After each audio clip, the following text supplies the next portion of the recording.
Today I'd like to talk about placing a new clear pickguard on a guitar, a regular flat top steel string guitar. This one's already had the pickguard removed, so I won't really be talking about that procedure, but we'll be putting on a pickguard that's clear that takes the same shape as the original pickguard did. So the first thing I'm going to need to do is to work with my clear pickguard material. That stuff is clear mylar. It's 5 mils thick, and it's got an adhesive on the back side, and it's bonded to this peel away paper on the back. So the first thing I'm going to do is draw the pickguard and cut it out. But there's something you should know about pickguard material, and that is that when you cut, if you're right-handed, when you cut the material on the right-hand side of the cut, the mylar is perfectly bonded still to its original backing. On the left-hand side, if you were to look at it extremely closely, you'd see there's some tiny micro little bubbles. So in effect, this is the good side, and the inboard side on the left is the so-called bad side. And that means in order to cut the pickguard very cleanly, I want to make my pattern on the back side of it. I happen to have my old pickguard here, so I can simply draw around it and have my pattern exactly. I could, of course, make a custom shape or anything I wanted to, freehand or any other way I want. So I have my pickguard traced on there, and then I just need to cut it out. Again, working with the pickguard material sort of backwards, that is, from the back side. Then I'm cutting in effect left-handed, and that allows me to get a nice clean edge all around. I want to make my cut as smooth and as regular as possible, so I don't have any ragged edges or sharp corners or anything like that to have to clean up later, because that's nearly impossible with this material. The only way I have to clean up slight errors in my cutting is to take the scissors and just try to cut very neatly, very thin shavings off the edge. So I'm going to be as neat as I can here to get a nice super smooth curve. Now, it's not as important as it would be for a colored pickguard to be exactly regular.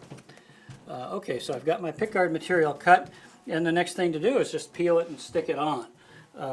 Like many other things in our business, this is a procedure that's quite simple, but there are a few little tricks.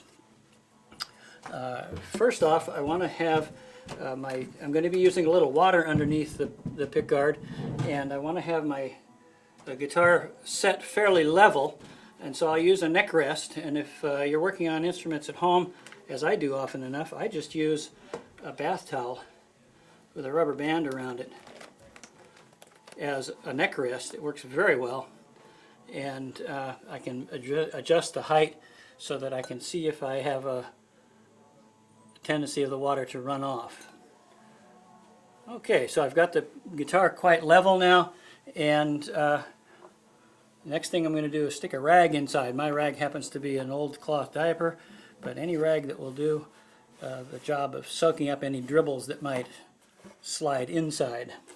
It's important to keep the inside of a guitar clean, because even a little drop that seems innocuous will produce a nasty stain. Next, I'm going to take my pickguard material and lay it in place exactly where I want it. And that's going to be the location of my new clear pickguard. And I'll simply take some masking tape and tape it in place. I like to use a long piece across the straightest edge I can find, and that way I can then pull the pickguard back like a little trap door and start to peel the material off the back side. It can be a little tough to get started sometimes.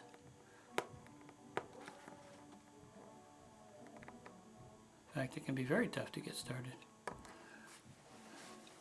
I always have in my pocket the Most important tool in my kit, which is my pocket knife.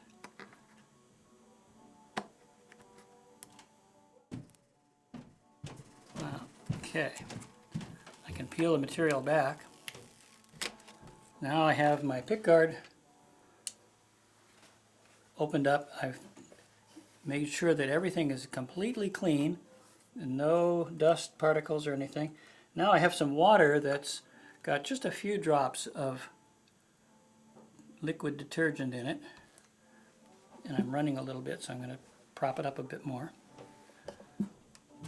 And I lay some water down on the surface of my instrument here, and put the pickguard down right in on top of the water, and you can see the water just sort of bubbling around through there.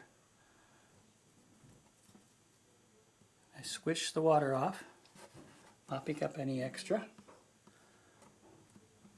And then my favorite little tool for smoothing it out is a little piece of cork. It's a little cork sanding block. And I just squeegee it off very gently. I can take my rag out, mop up around. Now when I take the tape off, I don't want to pull up on it, because if I do, it'll pull the pickguard up, because the pickguard is not fully attached yet. So I want to fold the tape back and pull it across. It's very flat against the top of the instrument.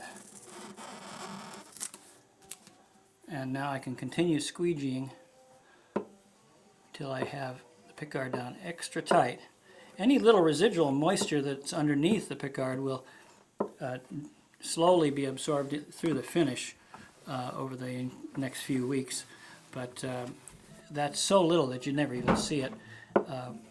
And this way, being that the water is non-compressible, where the air is, of course, I squish off all the water, and there are no bubbles left underneath at all. And at this point, I have a clear pickguard on the instrument.